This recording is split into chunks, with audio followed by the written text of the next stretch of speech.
Shirikisho la mpira wa miguu barani Ulaya UEFA limetunga taratibu ama kanuni mpya kuelekea mashindano hayo msimu wa mwaka 2027 mwaka 2028, ambapo mojawapo kati ya mambo ambayo wameyazungumza wenyewe UEFA ni kwamba kuna baadhi ya kanuni ambazo zimeboreshwa, lengo kubwa ikiwa ni kuingiza mapato na kuongeza mapato zaidi, lakini pia kuongeza zawadi kwa washindi pamoja na washiriki wa michuano hiyo, ambacho wamekiamua kuelekea msimu wa mwaka 2027 kuelekea mwaka 2028 ni kwamba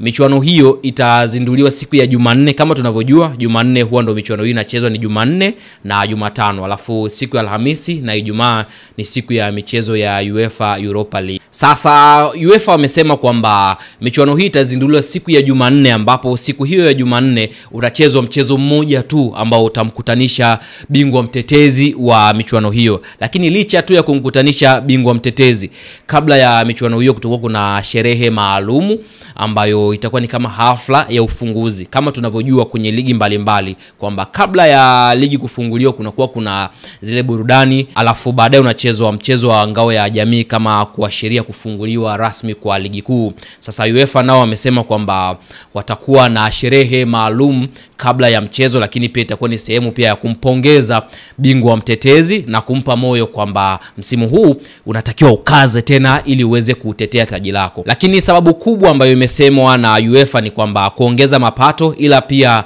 kufanya mchezo huo ama siku hiyo ya ufunguzi ambayo itakuwa ni siku ya Jumanne, mchezo huo utakuwa unatazamwa duniani kote, ambapo watakuwa na websites maalum ambazo zitakuwa zinaonesha ufunguzi pamoja na mchezo husika wa siku hiyo. Lakini pia kuelekea siku hiyo ya Jumanne hakuna mchezo mwingine tena ambao utachezwa, na badala yake michezo mingine itachezwa siku ya Jumatano na Alhamisi. Mara ya kwanza siku ya Alhamisi ya kukuwa na mchezo wa UEFA Champions League, badala yake ulikuwa ni mchezo wa UEFA Europa League. Kwa hiyo safari hii kuelekea msimu wa mwaka 2027 kuelekea msimu wa mwaka 2028 kutakuwa kuna utofauti wa ratiba, ambapo siku ya Jumanne ya kwanza ya ufunguzi wa mechi za UEFA utapigwa mchezo mmoja tu ambao utamkutanisha bingwa mtetezi ambaye atacheza na klabu kama ilivyo kwenye ratiba, timu ambayo itapangwa naye. Lakini siku hiyo kutakuwa una mchezo mwingine tena. Ratiba itaendelea kama kawaida, michezo mingine itapigwa siku ya Jumatano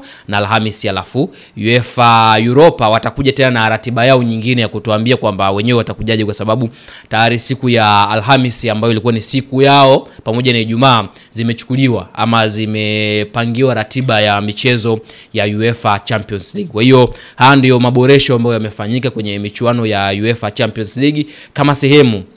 ya kuitangaza zaidi michuano hii, kuongeza wadhamini pamoja na kuongeza mapato, lakini pia kuongeza thamani ya mashindano yenyewe ambayo yatakuwa yanaangaliwa pia online kupitia website ambazo zitazinduliwa na UEFA.